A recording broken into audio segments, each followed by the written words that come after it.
Hi everyone, I hope your studies are going good.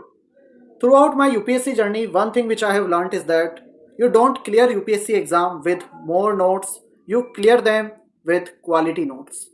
And in this video, I would be telling you 5 non-negotiable qualities of good UPSC notes. और ये मैं एक descending priority में दूंगा ताकि आप उसके बेसिस पे डिसीजन ले सको. ओवरऑल इस वीडियो के बाद में आपको ये समझ में आ जाएगा कि आपको कैसे नोट्स बनाने हैं, और या फिर अगर आप टॉपर के नोट्स यूज़ कर रहे हो, कोचिंग के नोट्स यूज़ कर रहे हो, तो वो कौन सी कोचिंग कौन से टॉपर के आपको करने हैं. But before that, here is a brief summary of my UPSC journey. I have appeared in CSE 2020, 2021 and 2022. Every time I reached till the interview stage, I faced 3 interview boards, cleared all 3 prelims and mains, and here I will be decoding the journey backwards for you. मैं आपको बताऊंगा क्या work करता है, क्या work नहीं करता है, and how to easily achieve your IAS dream. Overall, I have made mistakes, but I will ensure you don't have to make those mistakes again. And इस चैनल पे थ्योरी नहीं, मैं आपको बेटर टेस्टेड प्रैक्टिकल स्ट्रेटेजीज बताऊंगा जो आप अपनी daily life में इमीडिएट बेसिस पे अप्लाई कर पाओगे. And if you want full PDF of this lecture, you can download it from my Telegram channel and you can also access exclusive resources from my website.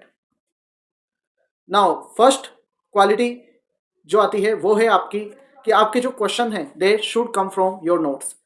And इसके लिए आपको ये ensure करना है कि आपके जो नोट्स हैं वो पीवाईक्यू से मैच हों. लाइक इंक्लूसिव ग्रोथ अगर यूपीएससी ने मेंशन कर रखा है तो आपके नोट में इंक्लूसिव ग्रोथ को एड्रेस करने के लिए सफिशिएंट पॉइंट होने चाहिए. यू शुड आस्क कि कैन आई फॉर्म 150 और 250 वर्ड आंसर फ्रॉम दिस. अगर आरबीआई, मॉनिटरी पॉलिसी, इन सबसे यूपीएससी प्रीलिम्स में क्वेश्चन पूछ रहा है तो आपके जो इको के नोट्स हैं वहाँ पे ये पोर्शन अच्छे से कवर्ड होना चाहिए. और अगर वो टॉपिक ही आपके नोट्स में नहीं है जहाँ से सवाल आते हैं, then your notes are useless. वो आपको कोई बेनिफिट नहीं करने वाले. तो हमेशा मेक श्योर करो जो भी नोट्स आप पढ़ रहे हो उनसे देखो कि क्या क्वेश्चन आ रहे हैं कि नहीं आ रहे हैं, whether they are question friendly notes और नॉट. सेकेंड थिंग जो आपको देखनी है, that your note should be instantly understandable, क्योंकि क्लैरिटी से ही आप इस एग्जाम को क्लियर कर सकते हो. If your notes are not clear, they are complex, you will not be able to understand and revise them. And इसलिए ऑलवेज मेक श्योर करो बुलेट पॉइंट्स में वो हों, फ्लो चार्ट्स हों, डायग्राम्स हों, क्योट्स हों, important keyword you can highlight them. And जो sentence की लेंथ हो वो काफ़ी ज़्यादा शॉर्ट होनी चाहिए so that you can quickly revise. And always prefer structure points over long paragraphs. And always remember this, आप नोट्स किसी को इंप्रेस करने के लिए नहीं बना रहे हो, you are preparing them to recall under exam pressure.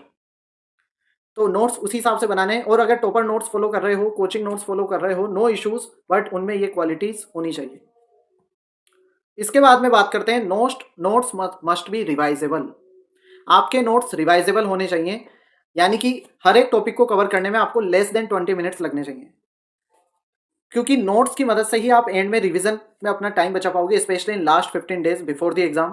तो ऑलवेज मेक श्योर कि आपकी जो 30 पेज चैप्टर्स हैं उनको आप 2-3 टाइम्स रिवाइज करो. एंड उसके बाद में फोर्थ राउंड में जो चीज़ें आप बार बार भूल रहे हो उनके 2 पेज के सिनोप्टिक नोट्स बना लो. नोट्स में आप सिंबल्स इस्तेमाल कर सकते हो, अंडरलाइन कर सकते हो, एरो कर सकते हो ताकि विजुअल रिकॉल हो. And separate fact sheet, thinker list, quote bank, ये सब भी आप क्रिएट कर सकते हो. And if your notes are taking more than 20 minutes to revise a topic, then skip it. वो नोट्स अच्छे नहीं है क्योंकि वो आप एंड में रिवाइज ही नहीं कर पाओ.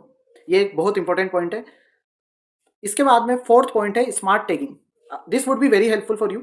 एंड यहाँ पे करना क्या है, जैसे मान लो GS2 का आप कोई टॉपिक पढ़ रहे हो, गवर्नेंस, तो उसको आप टेक करो ऐसे के लिए, एथिक्स के लिए. If you are reading poverty in GS3 तो उसको आप टेक करो अपने ऑप्शनल, अगर आपके ऑप्शनल से कनेक्ट होता है तो, एथिक्स से कनेक्ट होता है, ऐसे से कनेक्ट होता है तो. इस तरीके से आपको टेकिंग करनी है टॉपिक्स की. लाइक अगर आप जजमेंट हो पढ़ रहे हो तो उनको जो GS2 में आप जजमेंट्स पढ़ रहे हो उसको यूज़ करो एथिक्स में. GS3 में जो डेटा पढ़ रहे हो उसको यूज़ करो ऐसे में या अपने ऑप्शनल में. एंड इस तरीके से आपके जो नोट हैं वो कनेक्ट हो जाएंगे अक्रॉस पेपर्स. और आप एक पेज के नोट्स को पढ़ोगे बट उसे एग्जाम में मल्टीपल प्लेसेस में यूज़ करोगे, तो उससे आपके मार्क्स मल्टीप्लाई हो जाएंगे. With same amount of effort you are producing more result. Fifth है structure for memory, not for storage. हम क्या करते हैं, नोट्स में सारी चीज़ें स्टोर करने की कोशिश करते हैं, लेकिन वो स्टोरेज के लिए नहीं, उन्हें मेमोरी के लिए डिज़ाइन करो कि वो आपको मेमोराइज करने में हेल्प करे, ना कि स्टोर करने में.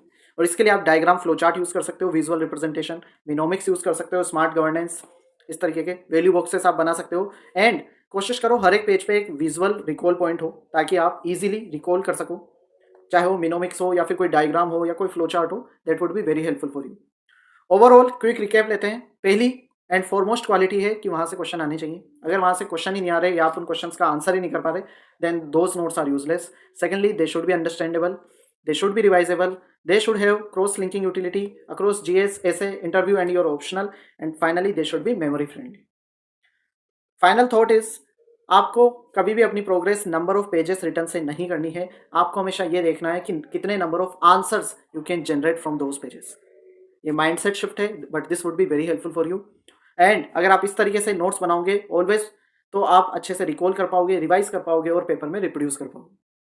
And overall, always remember, you are not here to become a content holder, you are here to become a rank holder. And if you like this video, then you can give it a thumbs up. You can also subscribe to my channel. You can download free resources from my website, and you can join my Telegram channel for free IAS mentorship.